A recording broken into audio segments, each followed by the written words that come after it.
해오름교회 성도 여러분 안녕하십니까? 서상배 목사입니다. 오늘은 잠언 30장 1절에서 9절 말씀으로 아굴의 잠언이라는 제목으로 말씀을 전하겠습니다.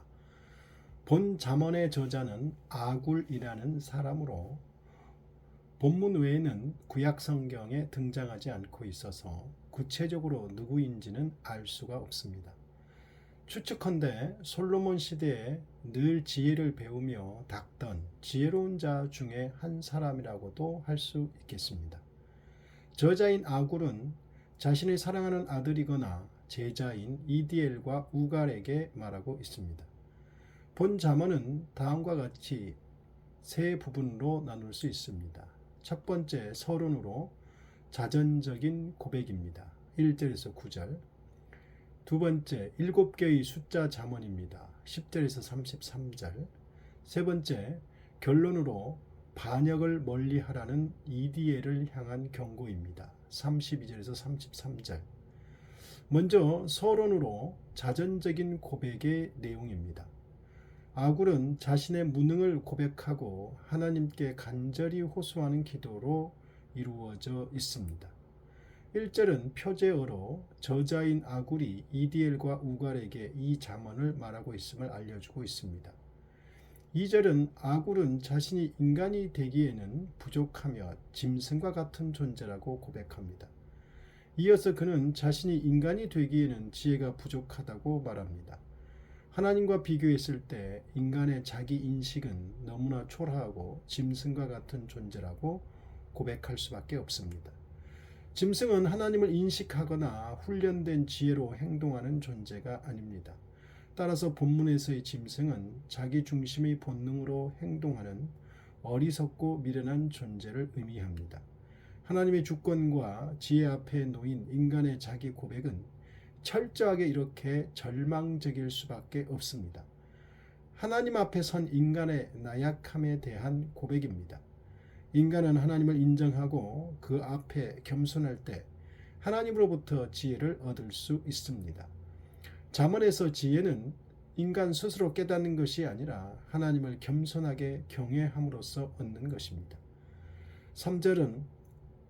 3절에서 아굴은 지혜가 하나님에게서 오는 것을 아는 사람입니다. 그러므로 그는 하나님을 아는 지식이 지혜라고 합니다. 그는 여호와를 경외하는 것이 지식의 근본임을 알고 있습니다. 즉 여호와께서 천지 만물을 창조하고 통치하는 분이시기에 하나님을 경외하는 것이 지식의 근본입니다. 그러나 아굴은 자신이 참 지혜에 이르지 못했다고도 고백합니다. 4절은 6개의 수사 의문문으로 되어 있습니다. 질문의 형식이지만 대답을 요구하지 않는 강한 메시지를 던지고 있습니다. 대답은 당연히 아니다입니다. 첫 번째 질문은 하늘에 올라갔다가 내려온 자가 누구냐인데 하늘과 땅은 다른 세계이므로 서로 넘나들 수 없습니다.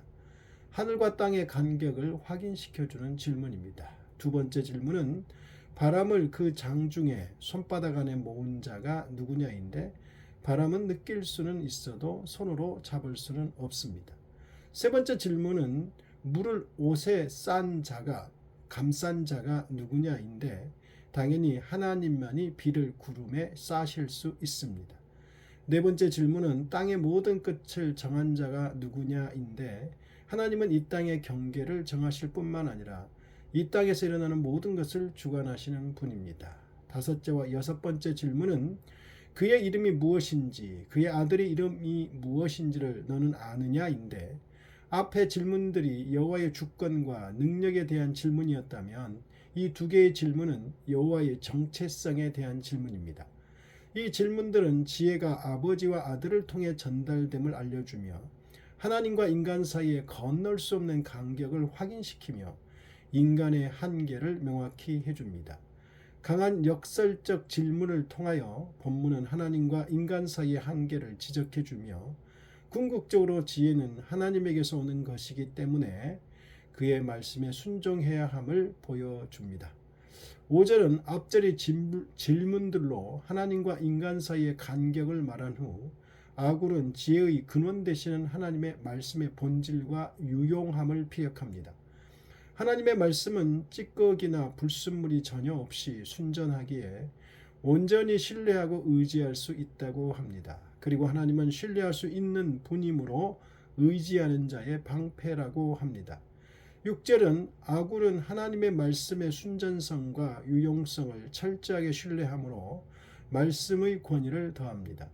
하나님의 말씀이 순전하기에 가감하게 되면 흠이 되고 불순물이 들어가 말씀의 권위를 손상시키게 됩니다. 따라서 하나님께 책망을 받게 될 것이고 말씀을 거짓말로 둔갑시키는 결과를 가져오게 된다고 합니다. 7절과 8절은 아굴은 자신의 두 가지 기도 제목을 죽기 전에 이루어 달라고 기도합니다. 첫째, 허탄, 즉 거짓말을 자신에게서 멀리해 달라고 합니다. 하나님이나 사람을 거짓말로 속이는 행위를 멀리해 달라고 합니다. 둘째, 물질적 부에 대한 것으로 가난하게도 말고 부하게도 말아달라고 기도합니다. 즉 극단적인 가난이나 부에 빠지지 않도록 기도합니다. 자족의 삶을 살게 해달라는 것입니다. 9절은 앞절에 대한 이유를 말하고 있습니다. 첫째, 자신이 지나치게 부자가 되었을 때 하나님을 부인하고 인정하지 않게 될 영적인 위험 때문이라고 합니다. 지나치게 부자가 되면 마음의 간절한 필요가 없어지고 하나님도 찾지 않게 됩니다. 하나님을 인정하지 않게 됩니다. 둘째, 자신이 지나치게 가난하게 되면 남의 것을 훔치려는 유혹에 빠져 하나님의 이름을 욕되게 할 수 있기 때문입니다. 아굴은 솔로몬처럼 하나님을 경외하는 것이 지혜의 근본임을 아는 사람으로 겸손한 자에게 하나님께서 지혜를 주시는 분임을 알고 있습니다. 그는 하나님의 말씀을 온전히 신뢰하고 가감하지 않고 그대로 지키려고 합니다. 그리고 그는 극단적으로 부하거나 극단적으로 가난한 삶을 경계하며 기도함으로써 올바른 신앙인으로 살기를 간구하고 있습니다. 아굴의 자기 고백 안에 신앙인의 모범적인 삶과 기도가 잘 드러나고 있습니다. 본문을 신앙의 좋은 모범으로 삼기를 바랍니다. 기도하겠습니다.